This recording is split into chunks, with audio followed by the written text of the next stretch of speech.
आइए बराह रास्त इस मौजू की गहराई में चलते हैं। आज के इस तफसीली जायजे में हम कुर्बानी के फ़िक़ही उसूलों और अहकाम को समझेंगे। बज़ाहिर तो ये एक सीधा सादा सा अमल लगता है, लेकिन जब हम फ़िक़्ह की गहराइयों में उतरते हैं तो मालूम होता है कि इसके पीछे एक इंतहाई मुनज़्ज़म, हैरानकुन और शानदार कानूनी ढांचा मौजूद है। आज हम देखेंगे कि किस तरह इंसान की नीयत, वक्त की पाबंदी और माली हैसियत एक ही अमल के ज़ाविये बिल्कुल बदल कर रख देती हैं। आज के इस जायजे को हमने इन 6 अहम हिस्सों में तकसीम किया है: कुर्बानी की शराइत, वक्त के उसूल, वाजिब और नफल का फ़र्क, फ़कीर के लिए अहकाम, मालदार के लिए अहकाम और आखिर में मन्नत की बारीकियाँ। तो चलिए बिना किसी ताख़ीर के शुरू करते हैं। पहला हिस्सा है कुर्बानी की शराइत।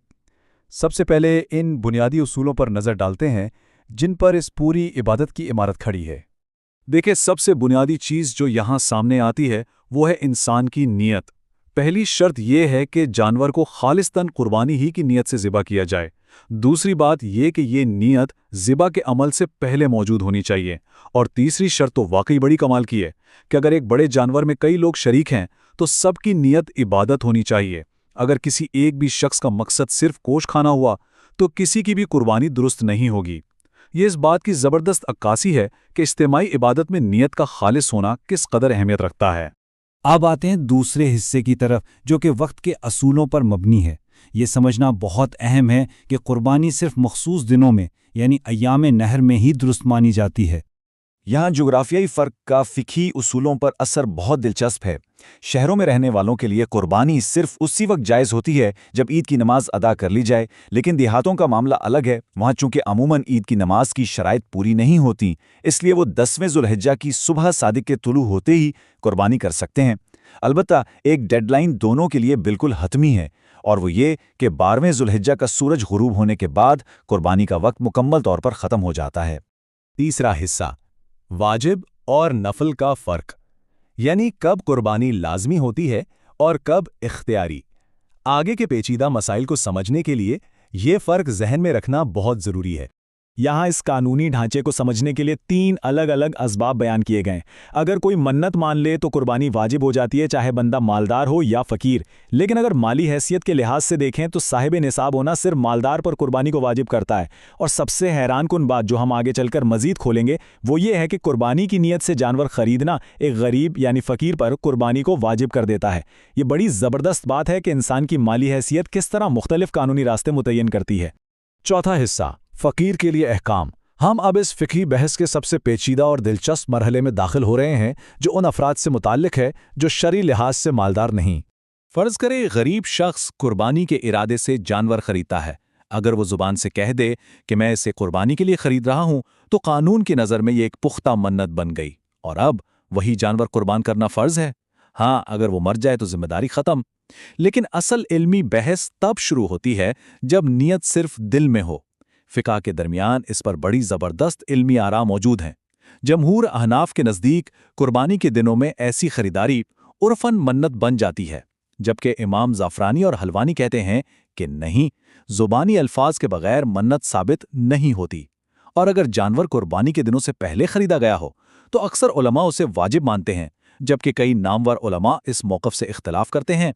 ये इल्मी आरा उस फ़िक़्ह की वुसअत का मुँह बोलता सबूत हैं।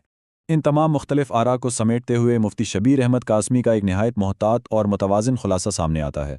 वो इस पूरी इल्मी बहस का निचोड़ ये निकालते हैं कि चूंकि बड़े और मुस्तनद उलमा की आरा में इख्तिलाफ है, इसलिए कुर्बानी के दिनों से पहले ख़रीदे गए जानवर के वजूब में एक शक वाक़ हो गया है। तो इसका हल क्या है? हल यह है कि एहतियात का दामन थामा जाए, यानी जब तक कोई बहुत सख्त मजबूरी ना हो उस जानवर को ना बेचा जाए और ना बदला जाए। फ़िक़्ह में एहतियात के उसूल को किस तरह लागू किया जाता है, ये इसकी एक बेहतरीन मिसाल है। पाँचवां हिस्सा, मालदार के लिए अहकाम। अब ज़रा ज़ाविया तब्दील करते हैं और देखते हैं कि बिल्कुल यही सूरत हाल अगर किसी मालदार शख्स के साथ पेश आए तो फ़िक़्ही ढांचा क्या कहता है। यहाँ आकर कानून का बर्ताव बिल्कुल बदल जाता है। अगर कोई मालदार शख्स कुर्बानी की नीयत से जानवर खरीदे तो महज इस खरीदने की वजह से इस मखसूस जानवर की कुर्बानी उस पर वाजिब नहीं हो जाती। ऐसा इसलिए है क्योंकि साहिब निसाब होने की वजह से कुर्बानी उस पर पहले से ही वाजिब थी। वो चाहे तो उस जानवर की जगह कोई और जानवर लाकर कुर्बान कर दे, कोई मुमानियत नहीं। अलबत्ता इसी खरीदे हुए जानवर को कुर्बान करना ज्यादा बेहतर अमल है। अब जरा इस दिलचस्प सूरत हाल पर गौर करें। फ़र्ज़ करें किसी ने अकेले कुर्बानी के इरादे से एक बड़ा जानवर खरीदा और बाद में उसका दिल चाहा कि कुछ और लोगों को भी शरीक कर ले। اگر خریدار غریب ہے تو اسے بالکل اجازت نہیں، کیونکہ جانور خریدتے ہی وہ پورا جانور منت کے زمرے میں آ گیا تھا۔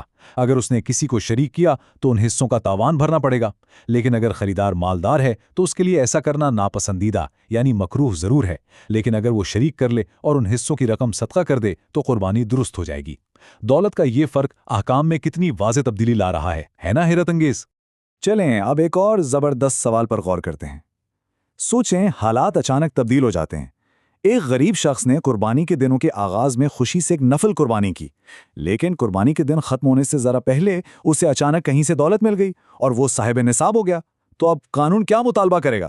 اصولی اور کلاسیکل موقف یہ کہتا ہے کہ جب اس فرد نے پہلی قربانی کی تھی تو وہ غریب تھا، اس لیے قانون کی نظر میں وہ صرف ایک نفلی عمل تھا۔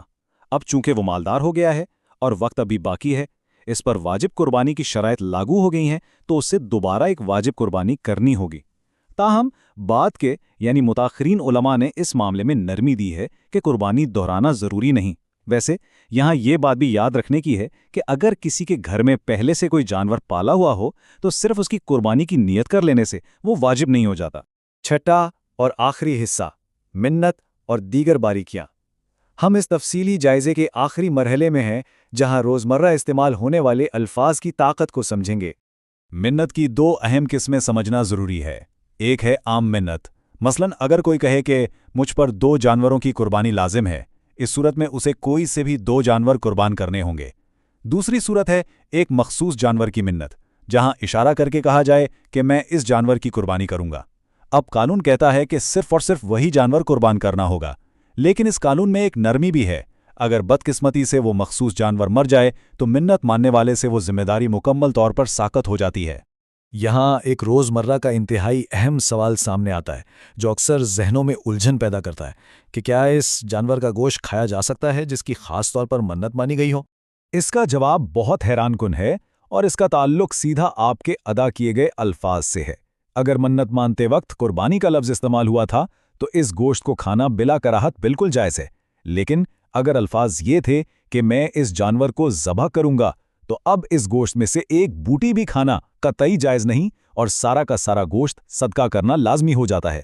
ظاہراً یہ ایک چھوٹا سا لفظی فرق لگتا ہے، لیکن فقہی لحاظ سے اس میں زمین آسمان کا فرق ہے۔ آج کے اس تفصیلی جائزے کا نچوڑ اس ایک بات میں پوشیدہ ہے۔